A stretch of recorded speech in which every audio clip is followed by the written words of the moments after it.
নিশ্চয়ই দেখেছো খবরটা, সোশ্যাল মিডিয়ায় একটি মেয়ের সুইসাইডের আগের মুহূর্তের ভিডিও বার্তা, যা নেট দুনিয়ায় ছড়িয়ে গেছে, তোমাদের ভাষায় যা ভাইরাল হয়েছে।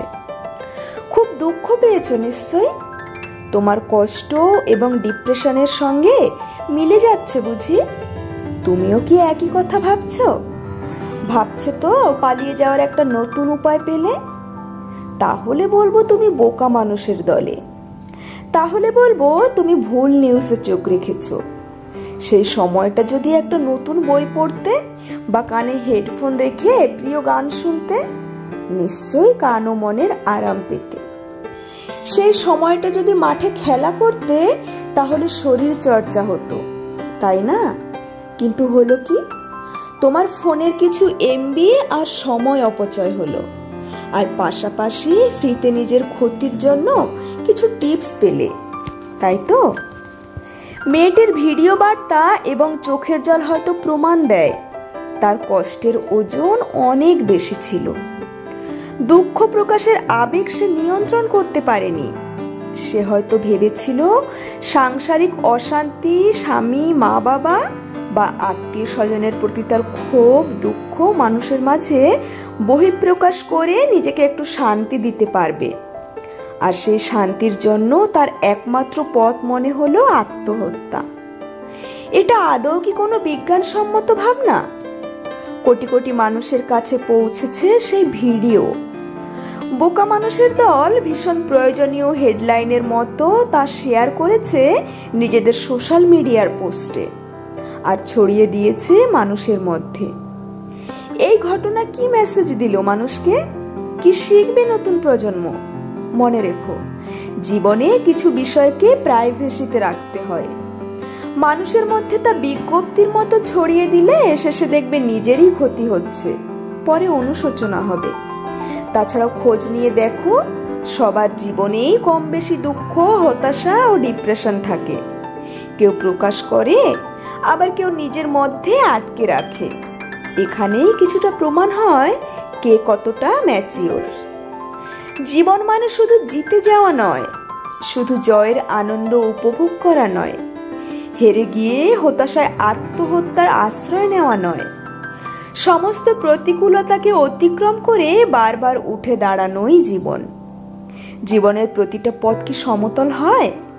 মাঝে মাঝে বন্ধুর পথ অতিক্রম করতে হয়। এই সবই তো জীবনের অংশ। তা না হলে আমরা কিভাবে সভ্যতার উন্নত জীব হব? পৃথিবীতে যেমন হেরে যাওয়া গল্প আছে, তেমনি খুব হেরে যাওয়া মানুষের জিতে যাওয়ারও গল্প আছে। কত বিকলাঙ্গ মানুষ আছে যাদের চোখ নেই, হাত নেই বা কারো পা নেই, অথচ তারা মনের জোরকে প্রশ্রয় দিয়ে প্রতিকূলতার সাথে লড়াই করে ইতিহাস গড়ছেন। আমরা সেই গল্প কেন পড়ি না? সোশ্যাল মিডিয়ায় কেন এই গল্পগুলোকে ছড়িয়ে দেয় না মানুষ?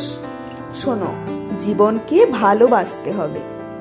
যে কোনো পরিস্থিতিতে বেঁচে থাকার জন্য যথার্থ আশ্রয় খুঁজতে হবে নিজেকেই। খুব সহজে তো অলস এবং বোকারাই পালিয়ে যায়। সবকিছু সহ্য করে যারা টিকে থাকে, তারাই কিন্তু প্রকৃত যোদ্ধা। খোঁজ নিয়ে দেখো, তোমার থেকেও অনেক বেশি দুঃখে থাকা মানুষটাও শুধু বেঁচে থাকার জন্য লড়াই করছে। শেষ বয়সে কত বৃদ্ধ মা বাবা বৃদ্ধাশ্রমে জীবন কাটায়। মধ্য বয়সে কত পুরুষ ও মহিলা মান অভিমানে ডিভোর্সের মামলায় প্রতিদিন পুরনো মুহূর্তগুলোকে গলা টিপে মারে। 30 বছরের মেধাবী বেকার ছেলেটি পেটের দায়ে হকারি করে। নিঃসন্তান কত নারী সামাজিক অবজ্ঞায় চোখ মুছে। কেউ বা জীবন যুদ্ধে টিকে থাকতে খারাপ পাড়ায় প্রতি রাতে শরীর বেচে হাজার অনিচ্ছায়। কলেজ বেলায় প্রেমিক প্রেমিকা হারানোর কষ্টে বুকে পাথর জমিয়ে রাখে কত তরুণ তরুণী। এমন হাজার মন খারাপের উদাহরণ জীবনের অলিতে গলিতে নিঃশব্দে চোখের জল মোছে। আসলে এই সময় সোশ্যাল মিডিয়া আমাদের কাছে বাজে একটা অ্যাডিকশন হয়ে গেছে। আর সব থেকে খারাপ বিষয় হলো, ক্ষতিকর টপিকগুলো আমাদেরকে চুম্বকের মতো টানে। আমরা বোকার মতো ঝাঁপিয়ে পড়ি। জীবনে চলার পথে ওঠানামা আসবে, হতাশা বা ডিপ্রেশন আসাটা অস্বাভাবিক নয়। সবকিছুকে অতিক্রম করে সামনে এগিয়ে যাওয়াই কিন্তু জীবন। কত গাছের পাতা তো ঝরে যায়, বৃষ্টিতে আবার নতুন পাতায় সবুজ হয়ে ওঠে গাছ। উড়তে না পারা ডানা ভাঙা পাখিটাও প্রতিদিনের চেষ্টায় আবার খোলা আকাশে আনন্দে উঠতে শিখে যায়। আর আমরা মানুষ হয়ে পারবো না, তাই আবার হয় নাকি? মনে রেখো, জীবন মানে শুধু জিতে যাওয়া নয়, শুধু জয়ের আনন্দ উপভোগ করা নয়, হেরে গিয়ে হতাশায় আত্মহত্যার আশ্রয় নেওয়া নয়, সমস্ত প্রতিকূলতাকে অতিক্রম করে বারবার উঠে দাঁড়ানোই জীবন। সোশ্যাল মিডিয়া বা খারাপ ভাবনার মানুষগুলো হয়তো তোমাকে প্রতিদিন কিছু খারাপ লোভ দেখাবে, তবে তোমাকে সবকিছুকে অতিক্রম করে খুব পজিটিভ হতে হবে। কারণ হাজার সমস্যাতেও সুইসাইড কিন্তু সবকিছুর শেষ সমাধান নয়।